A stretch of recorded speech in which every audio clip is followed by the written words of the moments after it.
જય માતાજી મિત્રો, ફરી એક વખત સ્વાગત છે તમારું અમારા નવા બ્લોગની અંદર.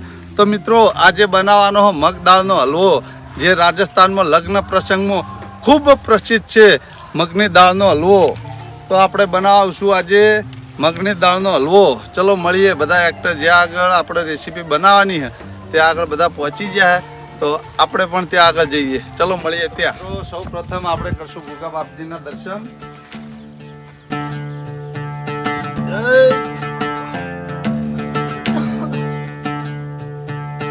આ બાજુ બધા અમારા એક્ટર બેઠા જ છે, જોઈ લો. જે હવાની દાળ પલાળી હતી એને બા સાફ કરી દે. પોત્ર વગરની મગની દાળ સવારે વહેલા બાએ પલાળી દીધી.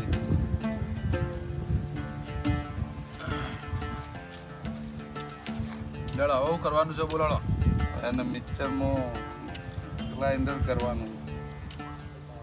તો મિત્રો આપણે મગ દાળનો હલવો બનાવવાનો છે, તો એમાં બદામની જરૂર પડશે. તો આપણે બદામના 2 ટુકડા કરી દઈશું.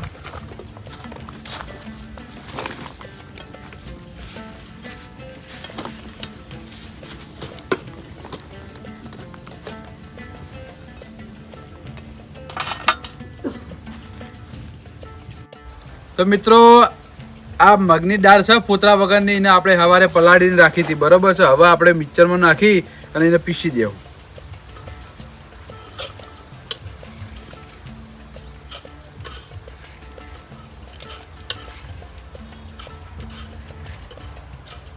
હવે જો થોડું પાણી વેળું.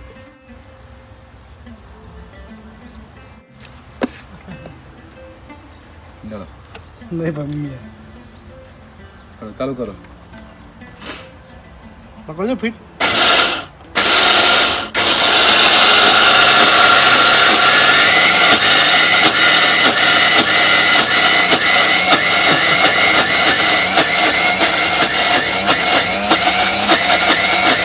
બંધ કરો. જોઈ લ્યો. કોથીયું થોડું પાણી કશું કોચ્યું નહીં. પાણી વાળા ને બરોબર બેઠો રાખતું નહીં.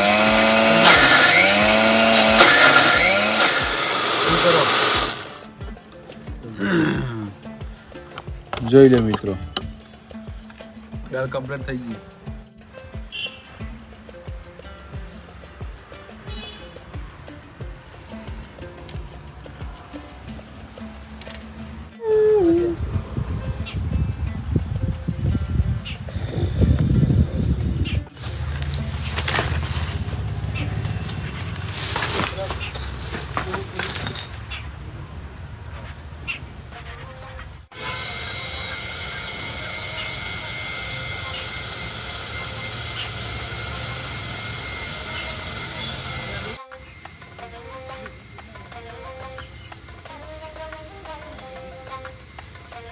તો મિત્રો આપણે મગ દાળનો હલવો બનાવવાનો હોય એના માટે આપણે કઢાઈ મૂકી દીધી છે. હવે એની અંદર રેડશું તેલ.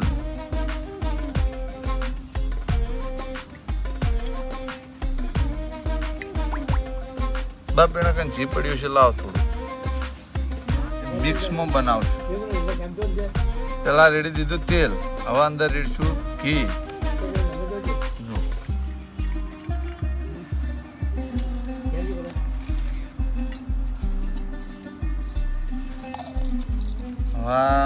ગરમ થવા દો.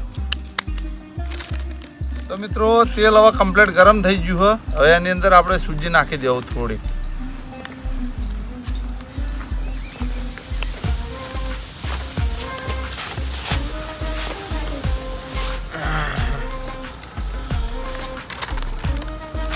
સૂજી નાખી દીધી, હવે આપણે હલાવી દેવું.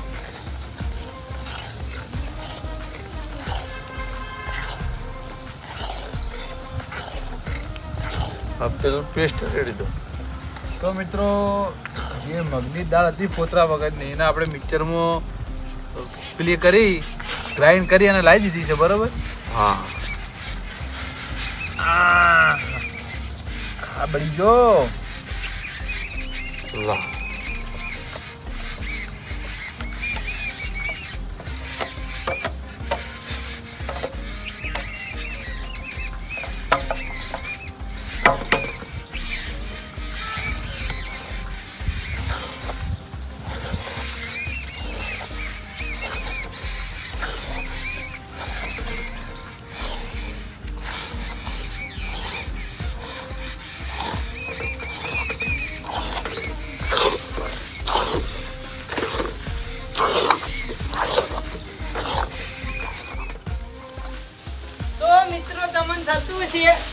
વળી સહદેવ વ્લોગમાં કેમ નતો?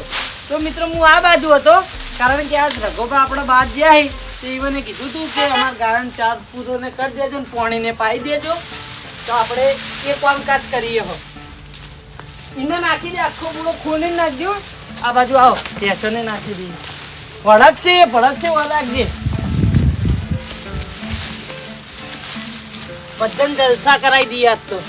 આખો પૂરો નાખી દઈએ. કોણ તો કાપી નાખતા હશે કદાચ પૂરો. હા વો પાડી ઉલે લેતા પેલી એટલી ગળા લે. નાસ્તો કર, મોટો પૂરો આવે તાર માટે, એટલી ગળા નાસ્તો કર.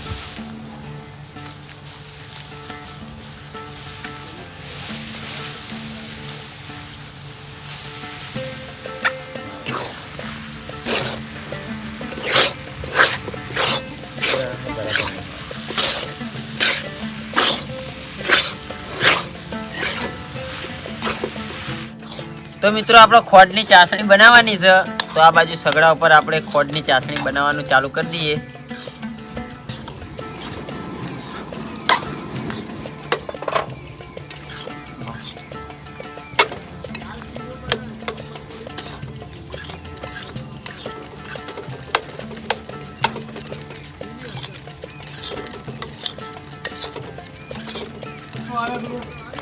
તો મિત્રો પાણી ગરમ થઈ ગયું હ. હવે આપણે અંદર નાખીશું ખોડ.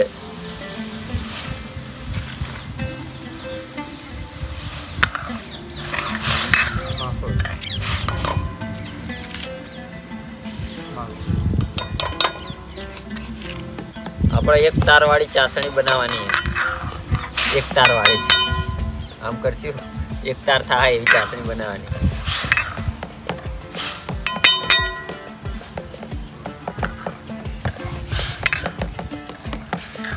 આપણે ચાસણી તૈયાર થઈ ગઈ છે. જુઓ, હવે એની અંદર આપણે ફ્રૂટ કલર નાખવાનો હ. તો સાધારણ ફ્રૂટ કલર નાખીશું આપણે.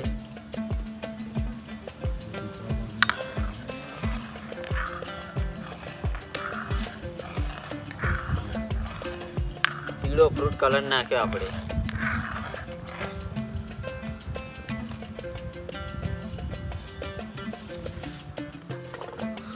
તો મિત્રો પેલી બાજુ ચાસણી તૈયાર થઈ ગઈ છે, અને આ બાજુ કમ્પ્લીટ જે મગની દાળ ને સોજી ને બધું નાખ્યું હતું એ કમ્પ્લીટ શેકાઈ ગયું. જો રેડી દો અંદર. હવે રેડો ધીમે ધીમે. તો મિત્રો આ ખોડની ચાસણી આપણે આમાં નાખી દઈશું. હવે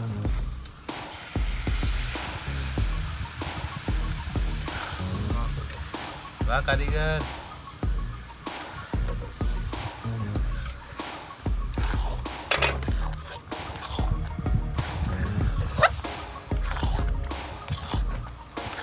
હલવો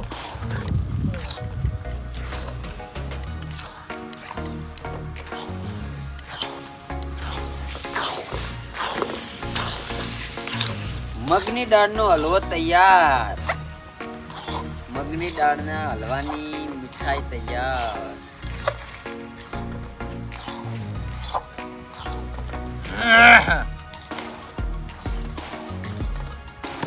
મિત્રો આ છે ઇલાયચીનો ભૂકો. જો આ છે ધરાક, અને આ છે બદામ. જો રાજસ્થાની મગદાળનો હલવો તૈયાર.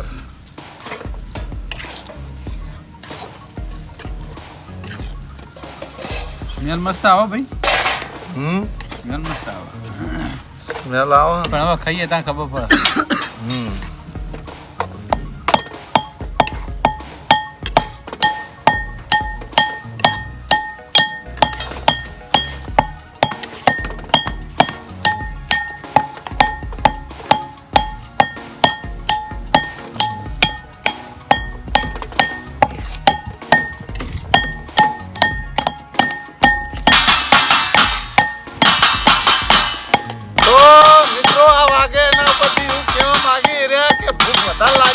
જલ્દી કરો.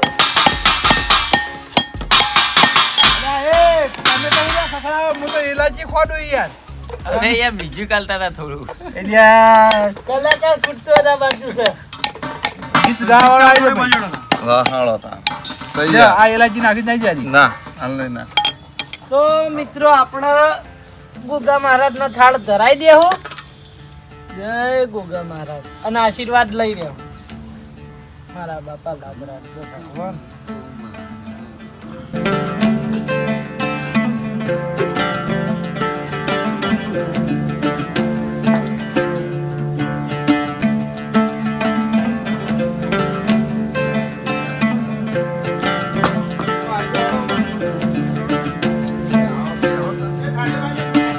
તો મિત્રો રાજસ્થાની મગદાળનો હલવો તૈયાર થઈ ગયો હોય એટલે હવે આપણે દરેક જણને પીરસી દે લ્યો બા લ્યો.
મિત્રો એક નંબર હલવો હો. તો મિત્રો રાજસ્થાનનો મગદાળનો હલવો બહુ મસ્ત ટેસ્ટી બન્યો હો. તો મિત્રો મગદાળનો હલવો એ એકદમ મસ્ત બન્યો. તો મિત્રો જે આ મગદાળનો હલવો લાગવામાં જેટલો સરસ લાગી રહ્યો એટલો જ સરસ એનો ટેસ્ટ જોરદાર. મિત્રો આ હલવો મસ્ત બને હું લાડવા બનાવીને ખાઉં. ના ભાઈ હજુ ખાધું જ નહીં તમે કહો. કાણા જ ખરા યાર, હા હા સુપર. જોજો ચેડે મિત્રો પહેલી વખત બનાવ્યો આવો હલવો. બાકી સૂજીનો તો શીરો ઘણો ખાધો પણ આ રાજસ્થાની હલવો પહેલી વખત બનાવ્યો મસ્ત. તો મિત્રો અહીંયા દરેકના રિવ્યૂ આવી ગયા છે તો આપણે અહીંથી વ્લોગ પૂરો કરીશું. વ્લોગ પૂરો થાય પહેલાં જણાવી દઉં કે આપણે યુટ્યુબમાં 3 ચેનલો છે, રાજા બહુચર, પોંચો Patan, Raja Bahuchar vlog and blooper. 3 channel જો સબસ્ક્રાઈબ ના કરી હોય તો સબસ્ક્રાઈબ કરી નાખજો. ફેસબુકમાં 3 પેજ છે, રાજા બહુચર, પોંચો પાટણ વ્લોગ્સ, રાજા બહુચર રસોઈ. 3 પેજને ફોલો કરી દેજો. મળીએ નવા વ્લોગ સાથે, ત્યાં સુધી જય માતાજી. કેમેરામેનને તોડી પાઇપ મિત્રો જુઓ કેમ કેમ